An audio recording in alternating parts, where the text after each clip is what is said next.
Michel Allard. Je suis historien de formation, je suis docteur en histoire. Mais mon sport favori, depuis que j'ai l'âge de 12 ans, depuis que j'ai commencé à rester dans les Laurentides, c'est le ski. Et c'est pour ça, quand j'ai pris ma retraite, il y a déjà depuis une vingtaine d'années, le musée du ski commençait. Et là, je vais commencer à travailler avec les gens du musée du ski pour finalement réussir à avoir un musée permanent comme nous avons aujourd'hui. Donc, avec les années, je me suis spécialisé dans l'histoire des Laurentides et plus précisément dans l'histoire du ski.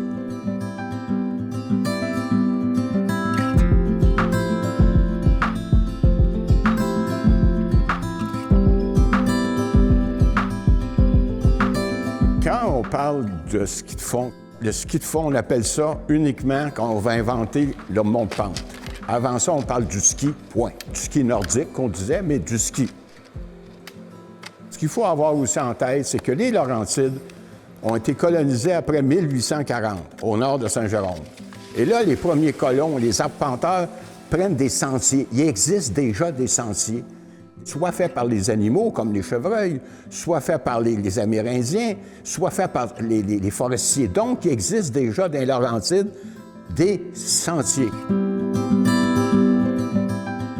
En 1879, il y a un nommé Birch qui a fait le trajet Montréal-Québec en ski. On n'appelait pas ça des skis, on a appelé ça des raquettes norvégiennes. Parce qu'on ne connaissait pas ça, le ski, on connaissait la raquette. Ça avait 10 pieds de long et à peu près 6 pouces de large.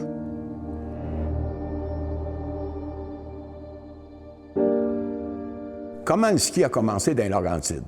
Ce sont des étudiants et des professeurs de McGill qui ont commencé à faire du ski dans les rues de Montréal et sur le Mont-Royal. En 1892, grâce au curé Labelle, le train se rend jusqu'à Sainte-Agathe. Et nos skieurs de Montréal, ils ont commencé à remonter dans les Laurentides.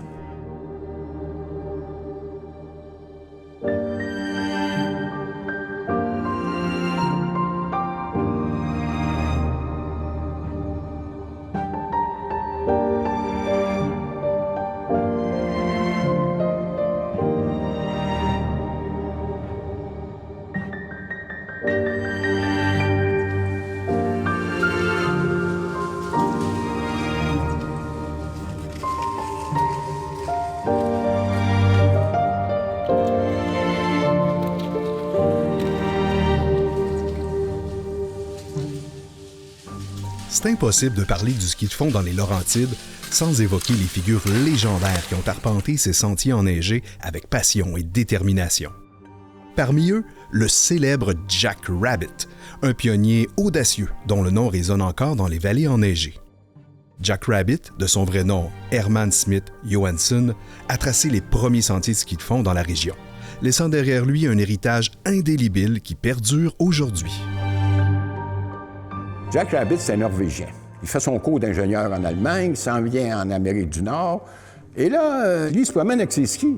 Les Indiens voient qu'il va vite, fait que c'est eux autres qui vont le baptiser Jack Rabbit. Après ça, il va aller au Lac Placide, il va aller à Montréal. Et quand il va être à Montréal, il va commencer à venir dans les Laurentides. Il vient s'installer dans les Laurentides et il se déclare ingénieur de ski. Ça veut dire aider, si vous voulez, les pentes qui commencent à s'organiser. C'est aider à tracer différentes pistes. Il a travaillé aussi à Montebello, par exemple, pour établir un système de pistes. Donc, Jack Rabbit, il gagne sa vie, dans le fond, avec ça. Et en même temps, dans les années 30, 32, 35, il y a beaucoup d'hôtels qui vont être construits. Là, ils disent, écoutez, là, il y a beaucoup de skieurs qui viennent, mais on a toutes des pistes un peu partout. Et puis, on aimerait ça que les skieurs puissent, à un moment donné, venir dans nos hôtels, respectivement. Jack Rabbit a tracé une piste qui part de Shawbridge et qui se rend jusqu'à La Belle. On l'a appelée la Maple Leaf, la feuille d'érable. Et cette piste-là, quand on regarde la carte, elle va d'hôtel en hôtel. Donc, ça fait une piste de ski extraordinairement longue.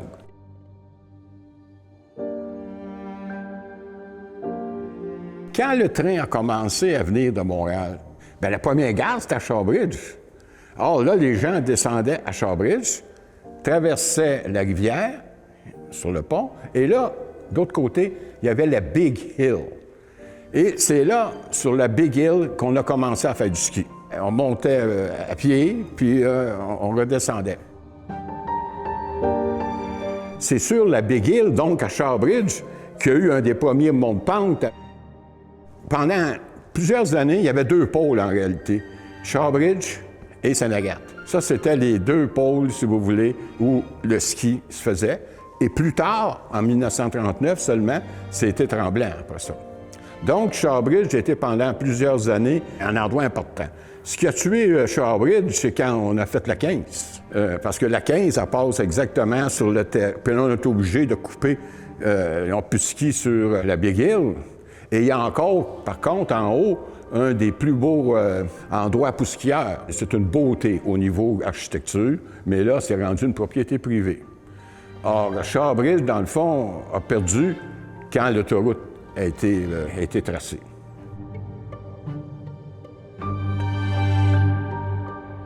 Il y a un mouvement qui s'est fait. Les gens viennent dans les Laurentides d'abord une journée. Ils viennent 2 jours. Ils vont rester dans une auberge ou un hôtel. Oups, ils se louent un chalet pour essayer ça. Ils achètent le chalet, puis aujourd'hui, c'est des gens qui ont changé leur chalet en maison. Alors ça, vous avez eu une poussée. Et les Laurentides, il faut le dire, c'est les Laurentides qui ont, dans le fond, dit que l'hiver, on peut prendre des vacances. Avant ça, les vacances, c'était des vacances estivales. On ne pensait pas qu'on pouvait prendre des vacances en hiver. L'hiver, c'était l'ennemi, c'était le froid. On a appris à vivre avec le froid, qu'on pense aux hôtels et aux restaurants, etc., etc.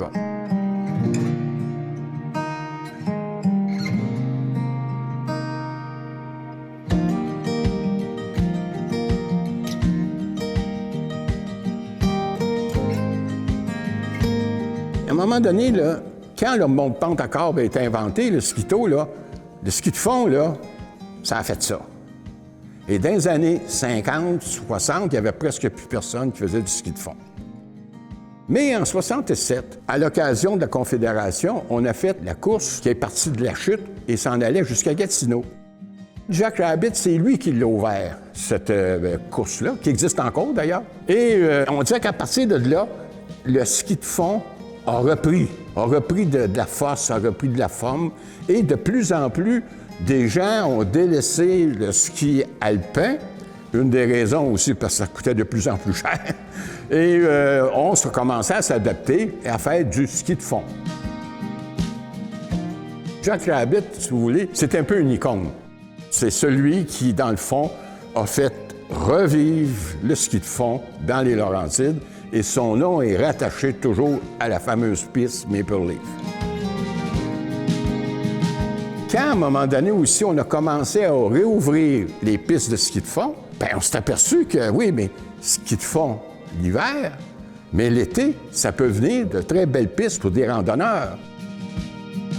Il y a eu, à un moment donné, une prise de conscience que il y a le sport le plus facile à faire, qui est le sport de la marche, et que les Laurentides sont ouvertes à ça. Puis d'autant plus que si l'hiver continue à être des hivers comme on vient d'avoir, bien, la randonnée pédestre va devenir, à mon avis, un sport de plus en plus important.